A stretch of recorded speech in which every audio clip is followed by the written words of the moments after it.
Quero saudar meus irmãos da Igreja Batista em Vila Fátima, em Piracicaba, e a todos aqueles que me ouvem, meus irmãos que estão distantes, amigos. Deus abençoe você e agradeço a sua paciência em nos ouvir. Deus te ajude, cresça junto comigo um pouco mais no conhecimento do Senhor nessa noite. Nós vamos agora ouvir um quinteto da Igreja Batista em Vila Fátima, de homens, que tem uma mensagem muito oportuna: aquieta-te e o contempla. Vamos ouvir esses irmãos prestando bem atenção na letra. Boa noite, irmãos. Vamos entoar um cântico ao Senhor que tem como título Aquieta e o Contempla. E esse cântico ele traz uma mensagem muito importante para os nossos dias de hoje, principalmente no momento que estamos passando, onde a nossa fé, a nossa confiança no Senhor tem que estar cada vez mais fortalecida. E é exatamente essa mensagem desse cântico. Então que Deus fale aos nossos corações através desse cântico.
Agradeço a Deus por esses irmãos e continuem firmes louvando o Senhor. Que Deus abençoe cada um de vocês que participou. Nosso tema hoje é advertências finais. E eu escolhi esse tema porque eu vou falar sobre os últimos 2 ou 3 dias que Jesus passou com os discípulos no cenáculo antes de ser preso e crucificado, né? E ele dá muitas advertências, ele chama a atenção dos discípulos para muitos pontos importantes, tudo que estava acontecendo iria acontecer. E o versículo que eu escolhi é o capítulo 16 de João, verso 33. Ele diz assim: Eu vos tenho dito essas coisas para que tenhas paz em mim. No mundo tereis aflições, mas tende bom ânimo. Eu venci o mundo. Gostaria de dizer para os irmãos aquilo que eu tenho pensado esses dias. Eu tenho pensado em mim, nessas advertências, como ele estivesse dando para mim. Pense isso para você. Foram momentos de revelações importantes, advertências e conforto para eles. Foram 2 ou 3 dias só eles na intimidade, Jesus e os seus discípulos. E ele se revela no capítulo 13 como um mestre servo que surpreendeu de fato os discípulos quando ele fez isso. Pedro ficou assustado. Eu não sei se eles observaram durante esses 3 anos que Jesus era servo, mas agora ele faz o trabalho de servo para derrubar qualquer pretensão que os discípulos pudessem ter ainda de vaidade e de orgulho. Ele fala sobre o falso discípulo infiltrado, que é uma grande possibilidade de existir e existe mesmo. Vou preparar-vos lugar na glória, uma palavra de ânimo para eles. Ele diz no capítulo 14, vou preparar-vos lugar, e quando eu for e vos preparar lugar, voltarei e vos receberei para mim mesmo, para que onde eu estiver estejais vós também. A necessidade de manter o relacionamento com ele permanecendo nos seus ensinamentos. No capítulo 15, sobre a figura da videira, ele fala que vocês devem permanecer em mim, nos meus ensinamentos, vocês permanecerão em mim. Jesus conhecia a intranquilidade daqueles discípulos. Pelas perguntas que eles fizeram, nós entendemos bem a intranquilidade deles. Por exemplo, eles fazem algumas perguntas assim: Senhor, para onde vais? Por que não posso seguir-te agora? Senhor, não sabemos para onde vais, como poderemos saber o caminho? O que houve, Senhor, que te has de manifestar-te a nós e não ao mundo? Muita intranquilidade, e o Senhor reservou esses 2 ou 3 dias com eles para reanimá-los, adverti-los e confortá-los. Esses dias foram para conforto individual de cada um e do grupo, aconselhá-los sobre o que viria. Então ele disse: não se turbe o vosso coração, não entristeça o vosso coração. Credes em Deus, crede também em mim. Na casa de meu Pai há muitas moradas. Se não fosse assim, eu vos teria dito. Essa palavra veio para reanimar e fortalecer os discípulos numa hora conturbada, e Jesus sabia muito bem o que estava esperando esses homens. Jesus revelou que os deixaria, porém logo os veria. Ele fala: por um pouco o mundo não me verá mais. E não viu mesmo. Vós, porém, me vereis. Porque eu vivo, vós também vivereis. Vou me ausentar, mas vocês vão me ver de novo. Ele fala sobre a sua morte e a sua ressurreição, que alegrou o coração deles bastante. Ensinou-lhes sobre a vinda do Espírito Santo, principalmente no ponto aqui que eu queria destacar, que ele diz que o Espírito Santo vos fará lembrar de tudo aquilo que eu vos tenho ensinado. Vocês terão um Consolador, que estará para sempre convosco. Ele fala em João: eu não vos deixarei órfãos, voltarei para vós.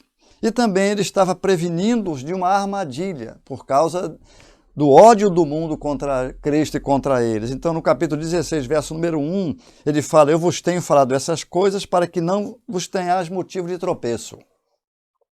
Ou preservar-vos de alguma queda. Essa seria a palavra bem apropriada. Preservar vocês de alguma queda. Porque a pressão do mundo, o ódio do mundo contra eles era uma grande possibilidade de fracasso. Então Jesus falou: eu vos tenho falado essas coisas para que não tenhais motivo de tropeço ou para preservar-vos de alguma queda. E garantir-lhes a sua paz, como foi no verso 33 que eu li. Eu vos tenho dito essas coisas para que tenhais paz em mim. Então os discípulos agora tiveram seus olhos abertos. Eles disseram: agora falas abertamente, não por figuras.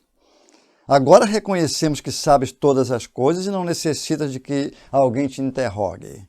Por isso, cremos que vieste de Deus. Os olhos foram abertos naqueles dias ali com Jesus.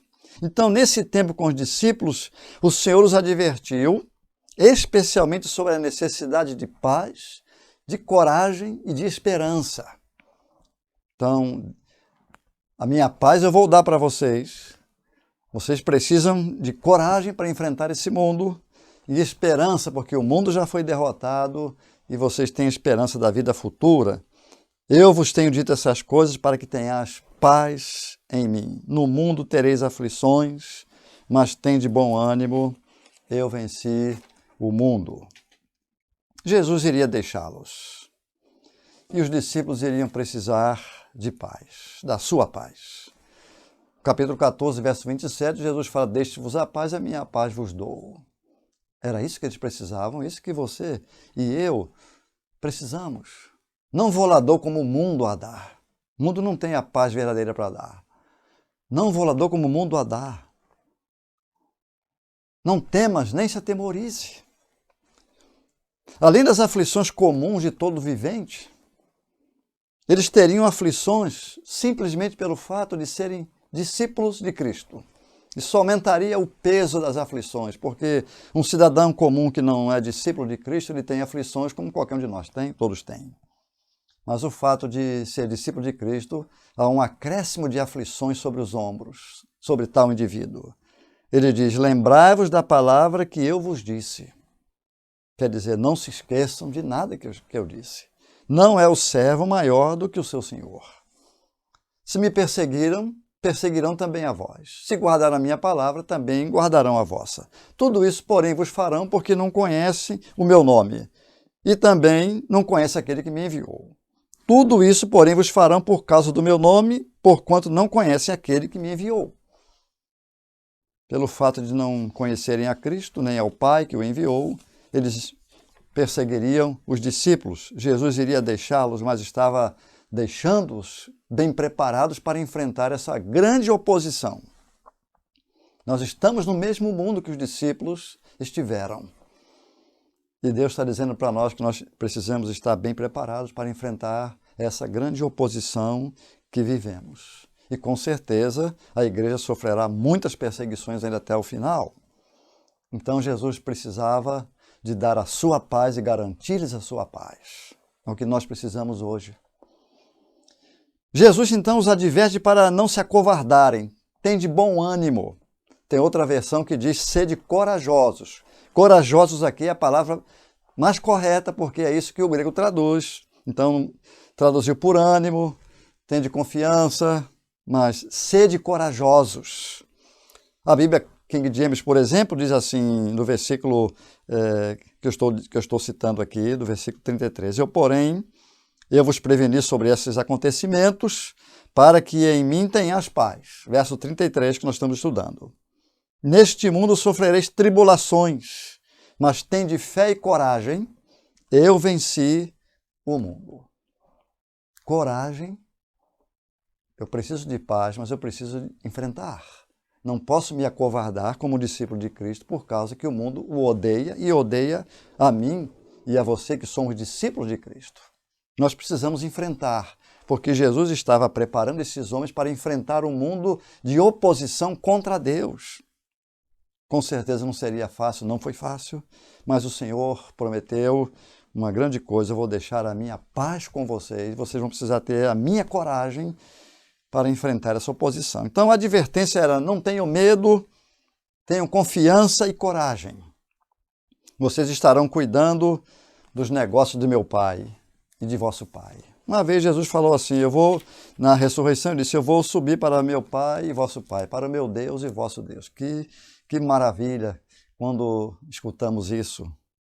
Meu Pai e vosso Pai, o meu Deus e o vosso Deus. Jesus estava encorajando os discípulos. A esperança futura serviria de estímulo para não desanimar esses homens. Ele diz: eu venci o mundo. Eu venci o mundo. Isso é esperança. O que é que Jesus está dizendo com eu venci o mundo? Eu venci o sistema que luta contra Deus. Eu venci o príncipe deste mundo, que já está condenado e julgado. Eu o venci. Então você diz, ele o venceu lá na cruz, o derrotou com a sua palavra poderosa. É só uma questão de tempo para que isso seja visto, porque isso já está feito. O príncipe desse mundo já está julgado. E o apóstolo Paulo chama o príncipe deste mundo, ele chama o Deus deste século, segundo aos Coríntios 4, verso 4, quando ele diz que ele tem a capacidade de cegar o entendimento dos incrédulos para que não lhes resplandeça a luz do evangelho de Cristo, que é a glória de Deus. Todo o sistema ante-Deus foi derrotado por Cristo Jesus na cruz do Calvário, quando ele disse que está consumada a obra de redenção do homem e Satanás está esmagado. Então, o Deus deste século já está julgado, como diz em João 16. Este Deus deste século, ou príncipe desse mundo, que tanto deseja ser adorado. Nós vemos a sua intenção desde lá do céu, quando ele foi posto fora, ele queria ser adorado. Quando ele disse lá, revelado isso no livro de Isaías e no livro principalmente de Isaías e Ezequiel: serei semelhante ao Altíssimo. Essa era a intenção dele. E Deus o pôs fora junto com a terça parte dos anjos que seguiu a rebelião. No Éden, ele fala para Eva: pode comer que você não vai morrer, certamente não morrereis, porque Deus sabe que no dia em que dele comerdes, se vos abrirão os olhos e sereis iguais a Deus. Isso que sempre Lúcifer, agora Satanás, quer ser.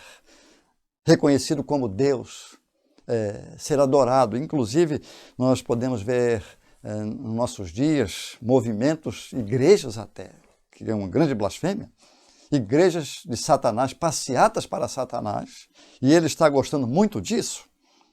Na tentação do deserto, ele levou Jesus lá em cima do monte, com o consentimento de Jesus, é óbvio, e ele mostrou todos os reinos do mundo num lance só, que ele tem certo poder, e disse: tudo isso te darei se prostrado me adorares, porque a mim me foi entregue e eu dou a quem eu quero.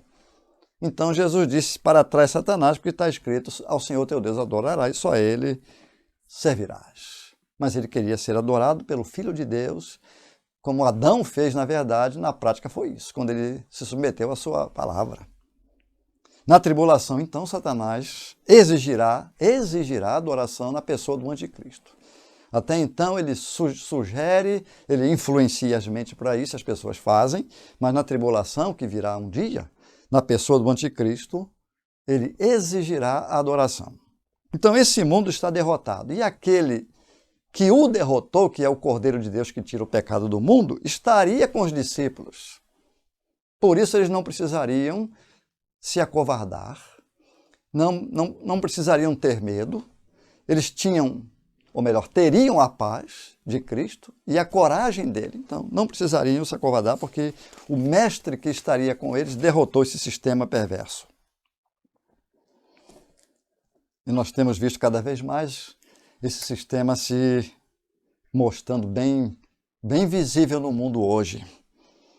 Então, os discípulos iriam precisar da paz de Cristo para enfrentar o mundo sem a presença pessoal do Senhor. Iam precisar da sua coragem para enfrentar sem a presença pessoal do seu Senhor. E deveriam se firmar na esperança desse mundo já vencido e na esperança da morada eterna na sua pátria celestial, como o apóstolo Paulo diz sobre a sua pátria, a nossa pátria. Ele diz: a nossa pátria está no céu, de onde aguardamos o Salvador, o Senhor Jesus Cristo.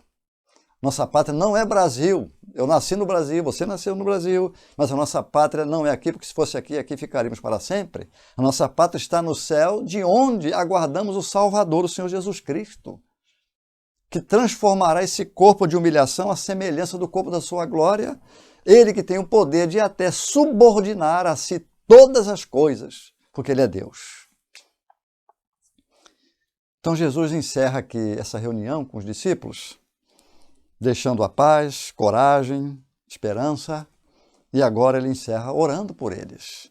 O capítulo 17 é o desfecho dessa reunião de 2 ou 3 dias. Capítulo 17, verso 1, ele fala: depois de falar essas coisas, Jesus levantou os olhos ao céu e disse: Pai, chegou a hora, glorifica teu Filho, para que também o Filho te glorifique. Assim como lhe deste autoridade sobre toda a humanidade, para que conceda a vida eterna a todos os que lhe deste. E a vida eterna é esta, que te conheçam a ti só como o único Deus verdadeiro e a Jesus Cristo a quem enviaste. Eu te glorifiquei na terra, completando a obra da qual me encarregaste. Agora, pois, glorifica-me, ó Pai, junto de ti mesmo, com a glória que eu tinha contigo antes que o mundo existisse. Manifestei o teu nome aos homens que do mundo me deste. Eram teus e tu os deste a mim. E eles obedeceram a tua palavra. E agora eles sabem que tudo quanto me deste vem de ti, porque eles transmiti as palavras que tu me deste e eles as acolheram e verdadeiramente reconheceram que eu vim de ti e creram que tu me enviaste. E aí ele começa a desenvolver a oração pelo discípulo sobre unidade, e uma coisa importante aqui para nós hoje, meus irmãos, é que ele orou por nós também. Verso 20 diz: e rogo não somente por estes, mas por aqueles que virão a crer em mim, por intermédio da palavra deles, do testemunho deles, da pregação deles, e nós somos frutos, resultados de uma pregação que começou com eles lá no início e se espalhou por toda a Palestina, por toda a Ásia, toda a Europa e todo o mundo, e chegou aqui no Brasil, chegou à minha cidade e à sua, porque nós cremos num testemunho que eles deram lá no começo.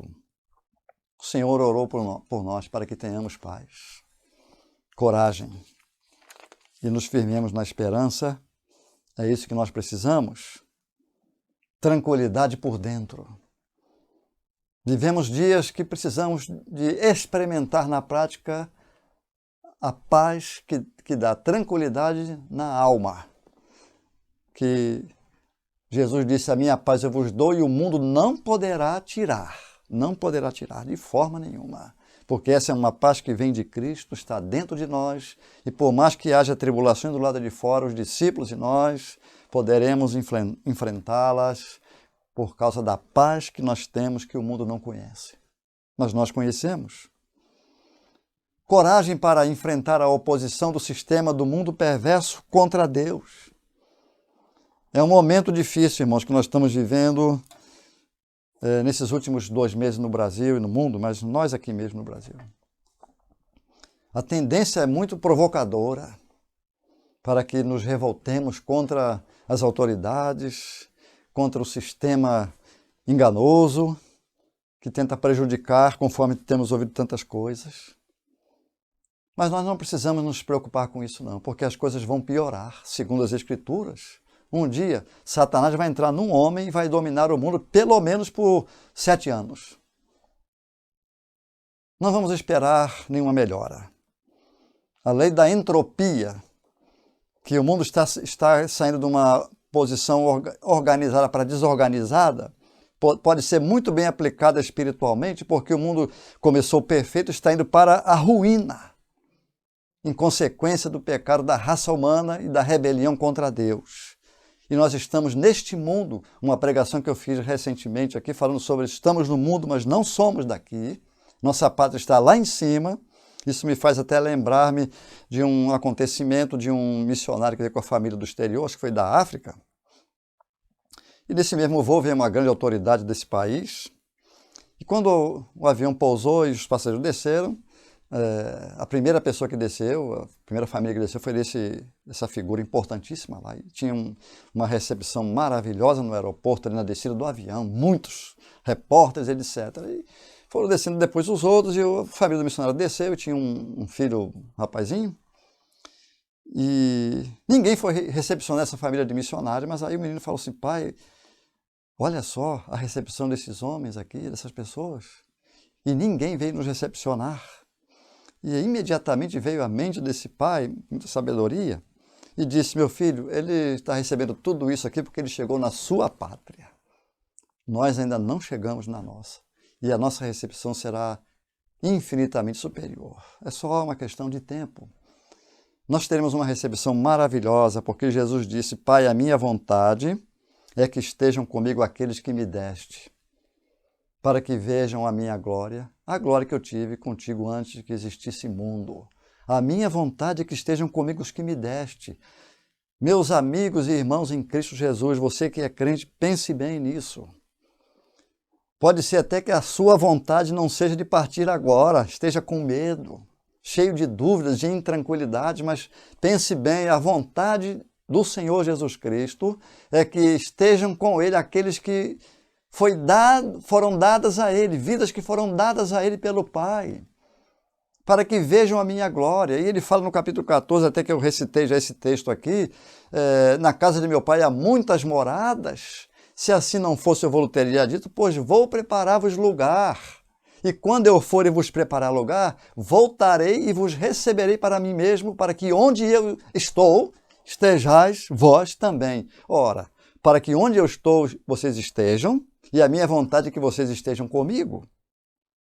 Eu não preciso de muita coisa a mais para me reanimar no meio de tantas tribulações, nem os discípulos, nem você. Não, só essas palavras bastariam para nos fortalecer, nos encorajar, nos trazer tranquilidade na alma por dentro, no meio de tantas tribulações do mundo.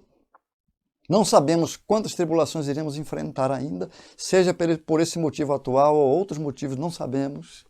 Mas temos a paz de Cristo que excede todo entendimento conosco, ultrapassa todo entendimento do ser humano, está conosco a sua paz. A sua coragem está conosco, porque nós não somos corajosos de nascimento, nós precisamos da sua coragem, e a palavra de Deus infunde coragem no cristão, e nós temos esperança de um dia estar na nossa pátria celestial. Esse é tempo, meus irmãos, de contemplá-lo. É tempo, como nós cantamos aqui, de se aquietar, como você ouviu hoje.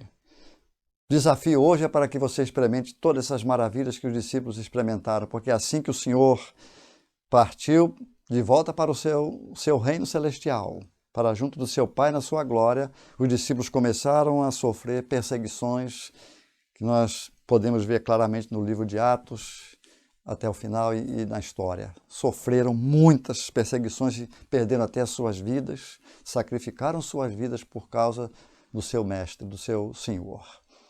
E que seja, meu irmão, meu amigo, em Jesus Cristo, um ânimo para você continuar enfrentando toda essa oposição do mundo contra nós cristãos, contra o Senhor. E um dia nós estaremos livres de tudo isso e é só uma questão de tempo. Deus te abençoe grandemente, te dê a paz, tanto nós precisamos. Amém.